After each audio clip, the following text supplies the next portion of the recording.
சற்று முன் கிடைக்கப்பெற்ற மிக மிக முக்கியமான செய்தி ஒன்று வெளியாகி உள்ளது.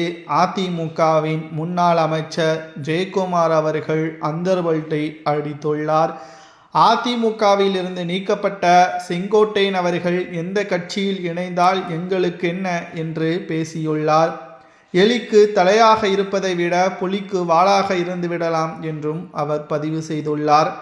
அதிமுகவின் தொண்டர்களது மனநிலை எப்படி இருக்கிறது? எடப்பாடி சரியாகத்தான் செயல்படுகிறாரா? இதை பற்றி செய்தியாளர்களது கேட்டபொழுது ஜெயக்குமார் அவர்கள் நாங்கள் அனைவரும் ஒன்றாக இணைந்து ஆட்சியை கைப்பற்றுவோம் என்று கூறியுள்ளார். முதலில் ராயபுரம் தொகுதியில் சட்டசபை தேர்தலில் 2021ஆம் ஆண்டு தோல்வியடைந்த எடப்பாடி பழனிசாமி அவர்களது அணியைச் சேர்ந்த ஜெயக்குமார் அவர்கள் அதற்கு காரணம் பாஜக தான் என்று கூறினார். தற்பொழுது பாஜகவுடனே கூட்டணி வைத்துக் கொண்ட ஜெயக்குமார் அவர்கள் அதிமுக எப்படி வெற்றியடையும், முதலில் ராயபுரம் தொகுதியில் ஜெயக்குமாரை வெற்றியடைவாரா என்று கேள்விகளும் முன்வைக்கப்பட்ட நிலையில் நாங்கள் எப்ப வேண்டுமானாலும் அதிமுக ஒருங்கிணைய வேண்டும் என்று ஒருபோதும் கூறியது கிடையாது. காரணம், எடப்பாடி சிறப்பாக செயல்பட்டு வருகிறார், அதிமுக வெற்றி உறுதிதான் என்பதையும் தெரியப்படுத்தியுள்ளார். இங்கு தற்பொழுது ஜெயக்குமார் அவர்களது பேச்சில் பண ஆதிக்கம் தெரியப்படுவதாகவும் அதிமுகவின் தொண்டர்களது மனநிலையே ஜெயக்குமார் புரிந்து கொள்ளாமல் அவரது மாவட்ட செயலாளர் பதவியை தக்க வைத்துக் கொள்ள வேண்டும்,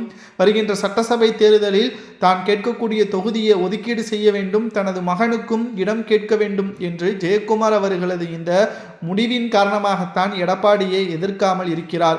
ஒன்றை மட்டும் புரிந்து கொள்ள வேண்டும், ஜெயக்குமாரும் சரி அவரது மகனும் சரி ஏன் எடப்பாடியும் சரி களத்தில் இறங்கி வேலை செய்வது கிடையாது. தொண்டர்கள் தான் பூத் கமிட்டிகளை அமைத்து அதிமுகவின் வேட்பாளர் இவர்தான், இரட்டை இலை சின்னத்திற்கு ஓட்டு போடுங்கள் என்று களத்தில் இறங்கி வேலை செய்வார்கள்.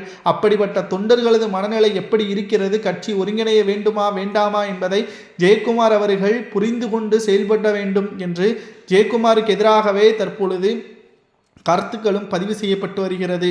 உண்மையாக இருப்பேன், உறுதியாக இருப்பேன் என்று கூறி வந்த ஜெயக்குமார் அவர்கள் ஒருபோதும் பாஜகவுடன் கூட்டணி கிடையாது என்று கூறி வந்த, பாஜகவிற்கு எதிராக செயல்படுவேன் என்று கூறி வந்த ஜெயக்குமார் அவர்கள் தனது பதவிற்காகவும் தனது மகனின் பதவிற்காகவும் அந்தர்பல்டி அடித்துள்ளார் ஜெயக்குமார் அவர்கள் என்று சமூக வலைதளங்களில் வைரலாகவே பரவி வருகிறது. ஜெயக்குமார் அவர்கள் ஒரு பச்சோந்தி என்றும் பலரும் சமூக வலைதளங்களில் கூறி வருகிறார்கள்.